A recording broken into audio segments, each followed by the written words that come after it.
Hello everyone, welcome to Topper Learners. मैं हूं MH Akhtar और आप देख रहे हैं टॉपर लर्नर्स। गाइस, आज हम लोग क्लास 9 का केस बेस्ड क्वेश्चन करने वाले हैं। केस बेस्ड क्वेश्चन वो क्वेश्चन होता है, वैसा क्वेश्चन होता है जैसा कि आपने इंग्लिश में अनसीन पैसेज किया होगा, गद और पद वाला क्वेश्चन किया होगा, जिसमें आपको एक पैराग्राफ गिवन होता है, उससे रिलेटेड आपको क्वेश्चन करना होता है। तो इंग्लिश में उसको केस बेस्ड क्वेश्चन कहा जाता है। ठीक है, चलते हैं हम लोग क्वेश्चन पे। आज लगभग 4-5 क्वेश्चन करेंगे जो कि वेरी वेरी इंपॉर्टेंट है आपके final and half yearly point of view से। क्वेश्चन आपको जैसा दिख रहा होगा, यहाँ पे पहला क्वेश्चन है, read the flowing paragraph and answer any 5 question. किसी 5 क्वेश्चन का आंसर देना है। पहला है, distance is the length of actual path cover by body irrespective of its direction of motion. Displacement is the shortest distance between initial to final position. ठीक है, displacement क्या है? शॉर्टेस्ट डिस्टेंस है इनिशियल और फाइनल पोजीशन के बीच। अगला है, an object in given direction. अगला, distance is a scalar quantity, displacement is a vector quantity. Distance एक स्केलर क्वांटिटी है, डिस्प्लेसमेंट एक वेक्टर क्वांटिटी है। Distance covered and distance covered can be negative, distance cover never be negative. Distance जो cover किया जाएगा कभी negative नहीं होगा। इट इज ऑलवेज पॉजिटिव और जीरो। डिस्प्लेसमेंट में भी पॉजिटिव, निगेटिव और जीरो। ये आपका पैराग्राफ हो गया। अब इससे रिलेटेड आपको क्वेश्चन करना है, जो कि क्वेश्चन दिया हुआ है। पहला क्वेश्चन है, देखिए, dash is the actual path cover by body या कवर बाय ऑब्जेक्ट। पहला है स्पीड, दूसरा है मोशन, तीसरा है वेलोसिटी, चौथा है डिस्टेंस। आंसर बताइए। जनता जवाब चाहती है, फटाफट आंसर कीजिए। कौन सा होगा? A B C D. किसको लॉक किया जाए? किसको लॉक किया जाए, जल्दी बताइए। Dash is the actual path cover by body from initial to final position. Lock किसको किया जाए? सर आप लॉक कर दीजिए। ए को गलत, बी को गलत, सी को गलत, डी को yes. D is the right answer. Distance is the actual path cover by body initial to final position. Next question है, dash is the shortest distance between initial to final position. Shortest distance IP और FP, इसके बीच का shortest distance को क्या बोलते हैं? Sir acceleration, distance, motion, displacement. Sir ये गलत, ये गलत। A is the right answer. जिनका जिनका आ रहा, गुड। फर्स्ट क्या हो गया आपका? Right answer. A is the right answer. Next question है, which of the following is scalar quantity. इसमें से कौन स्केलर क्वांटिटी है? Displacement, distance, velocity, acceleration. कौन सा स्केलर क्वांटिटी है, जल्दी से बताइए। A B C D. कौन लॉक किया जाए? Do fast answer. कौन लॉक किया जाए? ए बी सी डी में कौन सा आंसर लॉक किया जाए? जनता जवाब चाहती है, बताइए जल्दी से। A B C D. Sir distance, good. B is the right answer. B is the right answer. Distance, displacement भी वेक्टर है, वेलोसिटी वेक्टर है, एक्सीलरेशन भी वेक्टर है, तो B is the right answer. B is the right answer. Next question है, distance covered dash can never be negative, can never be positive, can never be zero, can never be positive और negative. Distance covered never be negative. Distance कभी negative नहीं हो सकता। कौन सा option सही है? A is the right answer. A is the right answer. 4 question हम लोग कर लिए 4 मिनट में। नेक्स्ट क्वेश्चन पे चलते हैं हम लोग। विच of the following is vector quantity. इसमें से कौन वेक्टर क्वांटिटी है? Displacement, velocity, acceleration, all of above. Displacement vector है सर, वेलोसिटी वेक्टर है सर, एक्सीलरेशन वेक्टर है सर, ऑल ऑफ दिस लगा दीजिए, लॉक किया जाए। All of above is the right answer. All of above is the right answer. तो एक case based question हमने तुरंत निपटा दिया। अब नेक्स्ट केस बेस्ड क्वेश्चन देखते हैं। लगभग 3 केस बेस्ड क्वेश्चन देखेंगे, which is very important. 4 which is very important for your examination point of view. Next question पे हम लोग चलते हैं। देखिए, नेक्स्ट क्वेश्चन है question number 2, case based question number 2। देखिए बोला जा रहा है Newton first law of motion state that body at rest remains at rest position only and a body which is in motion continue in motion unless otherwise they act upon external force. कब तक? जब तक कि दूसरा force नहीं लगे। In other word all object resist change their state of motion, state of motion in a qualitative way. The tendency of undisturbed object to rest or keep moving with the same velocity is called inertia. क्या? अगर कोई object rest में रहना चाह रहा, velocity motion में है तो मोशन में रहना चाह रहा, अपोज करेगा, उसको हम क्या बोलेंगे? इनर्शिया बोलेंगे। This is why first law of motion is also known as law of inertia. Answer the following question. हम लॉ ऑफ इनर्शिया कहते हैं। Answer the following question.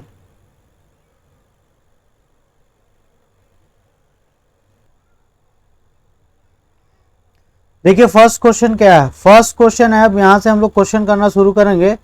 The first law of motion is also known as, the first law of motion is also known as, क्या ऊपर देखें हम लोग, law of inertia, law of thermodynamics, both A and B, none of this. कौन सा is right answer है? Law of inertia. First law of motion को law of inertia भी बोलते हैं। अगला क्वेश्चन है, next question, if no external force acting on an object which is at rest it will B remains at rest, start to move, both A and B is possible, none of these। अगर कोई external force नहीं लगता किसी object पे तो वो क्या रहेगा? remains at rest। कौन सा ऑप्शन सही? A is the right answer, A is the right answer। अगला क्वेश्चन पे चलते हैं हम लोग, question number 3। If no external force acting on a moving object it will be stop moving, continue to move with same speed and same direction, change its direction of motion, none of these।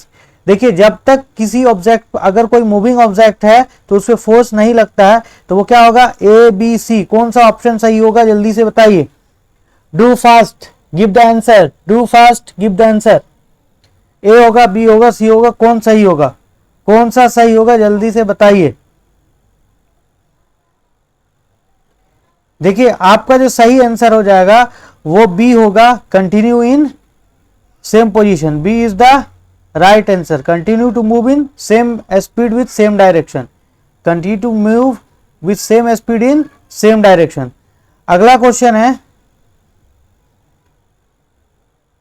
Next question, next question पे चले हम लोग, question number 4।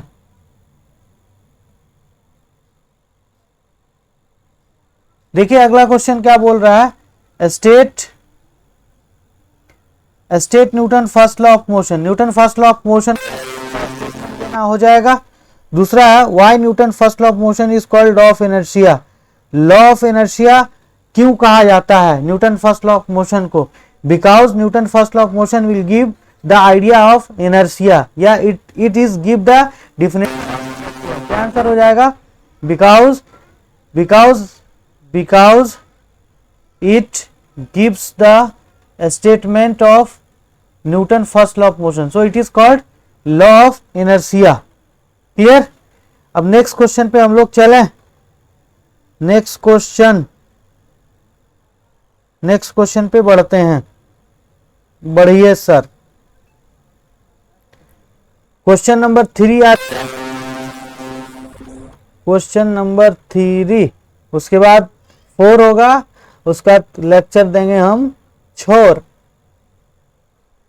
देखिए पढ़िए और answer करिए। Question पढ़ा जाए और आंसर करा जाए।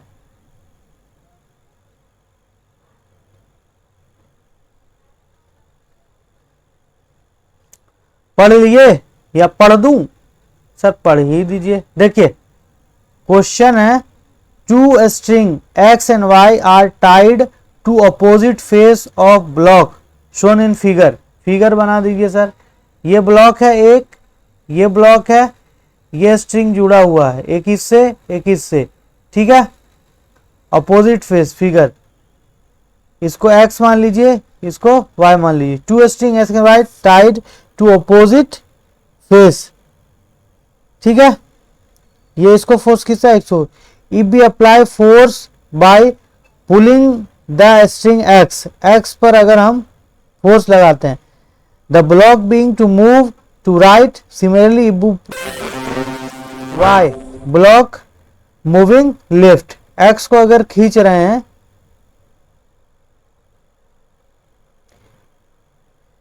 ब्लॉक बीइंग मूव राइट, इसको y मान लीजिए, इसको x मान लीजिए, इसको इधर खींच रहे हैं तो ब्लॉक इधर मूव कर रहा है, और इसको खींच रहे हैं तो ब्लॉक इधर मूव कर रहा है, ठीक है। But if the block is pulled from both side with equal force, block will not move, block क्या है, मूव नहीं कर रहा।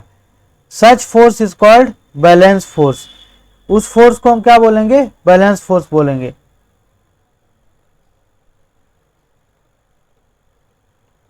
फिगर ऐसा हो जाएगा, फिगर एक ही ब्लॉक है, एक्स वाई उसको खींच रहा है, एक ही ब्लॉक को दोनों तरफ से खींच रहा है, ये आपका ब्लॉक हो गया, ठीक है। इधर आपका एक्स हो गया, इधर वाई हो गया, इधर खींच रहे हैं तो इधर जा रहा है, इधर खींच रहे हैं इधर जा रहा है। जब दोनों तरफ से सेम फोर्स लगा रहे हैं तो ये मूव नहीं कर रहा है, हिल नहीं रहा है, ठीक है। No change, state of rest of motion of object. Now let us consider a situation in which two opposite force of different magnitude pull the block. In this case, block would being to move in the direction of the, अगर अलग अलग force से दोनों को खींचेंगे, यहाँ से 5 खींचे या 9 खींचे, 9 न्यूटन, तो इधर मूव कर जाएगा 9 न्यूटन की तरफ। Thus two force not balance and this force, in fact ये क्या हो जाएगा, अनबैलेंस फोर्स हो जाएगा। This suggest that unbalance force acting on body bring its motion. Force is pull और पुश, फोर्स इज पुल और पुश। ये आपका पैराग्राफ था, ये क्या था आपका पैराग्राफ। अब इससे रिलेटेड हमको क्वेश्चन करना है।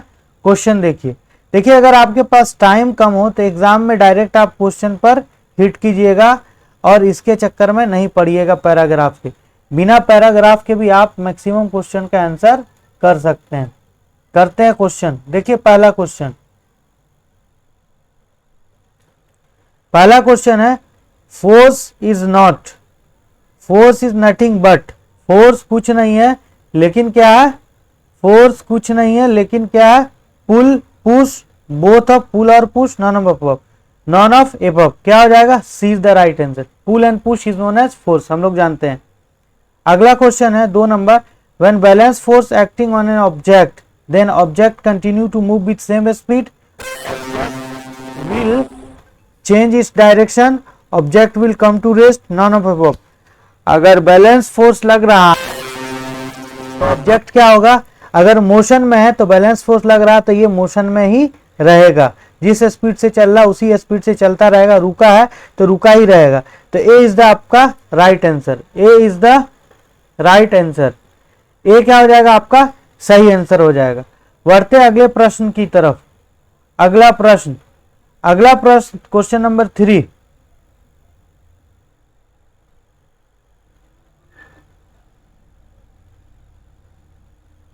देखिए when unbalance force acting on an object, जब अनबैलेंस फोर्स किसी ऑब्जेक्ट पे लगता है, object oppose to the direction of motion, then object continue to move with same speed, object will come to rest, both can be possible, none of above.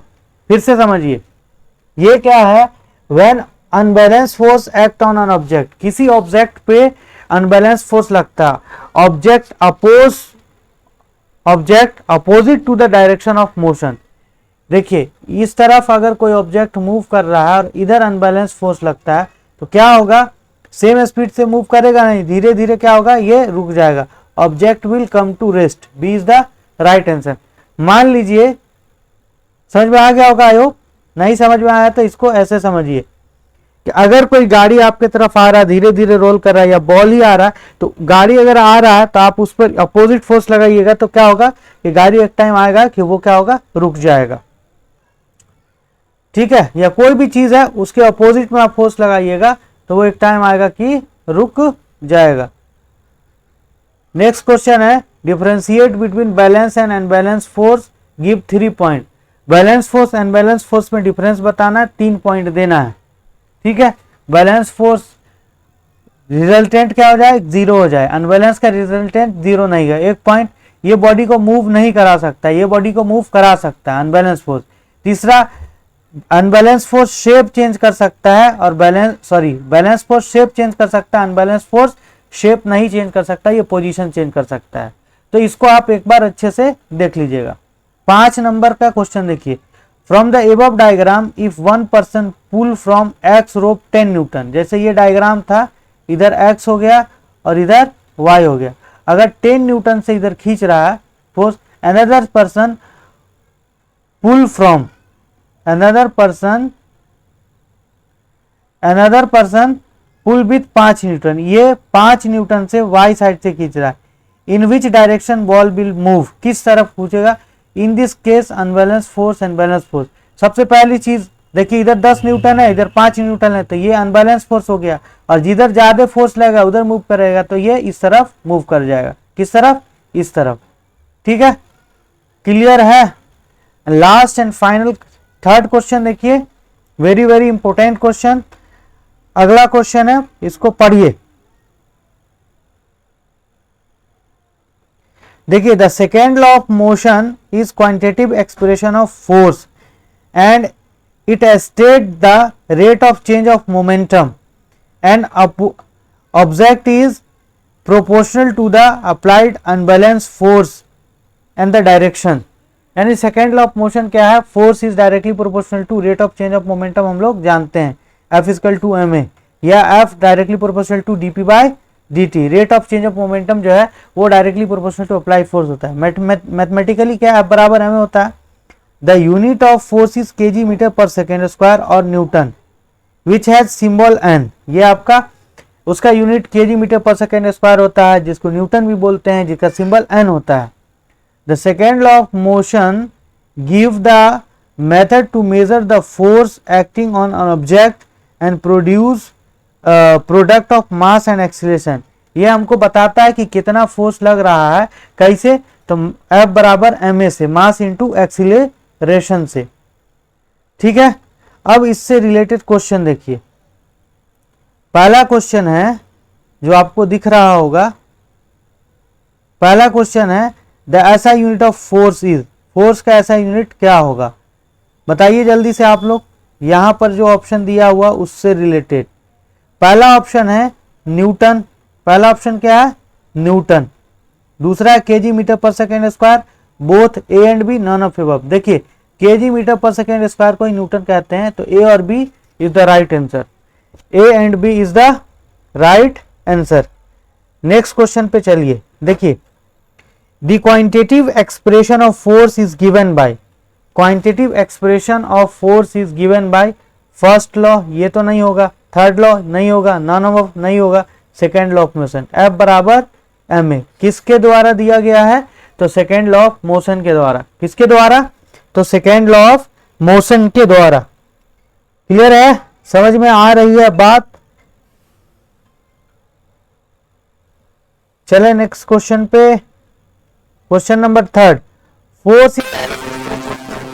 Force directly proportional होता है किसके, acceleration of object, time for which force acting on object, both A and B, none of above. Force is directly proportional to m into A, acceleration of object. तो यहाँ पे force directly proportional to क्या हो गया, acceleration. ये तो नहीं हो जाएगा, बोथ ए एंड बी है नहीं, ये भी नहीं है, तो A is the right answer. Force directly proportional to, यहाँ पे मास अब भी रहा था तो हम बोल लेते बोथ मास एंड एक्सीलरेशन, लेकिन सिर्फ एक्सीलरेशन है तो हम किसके साथ जाएंगे, किसके साथ जाइएगा आप, एक्सीलरेशन के साथ जाइएगा। यहां तक समझ में आया, बताइए। यहां तक आ रहा है तो कमेंट सेक्शन में कीजिए comment.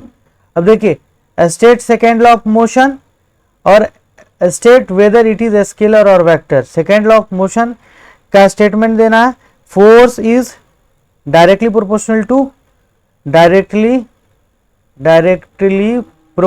To rate of change of momentum, जो स्टेटमेंट है।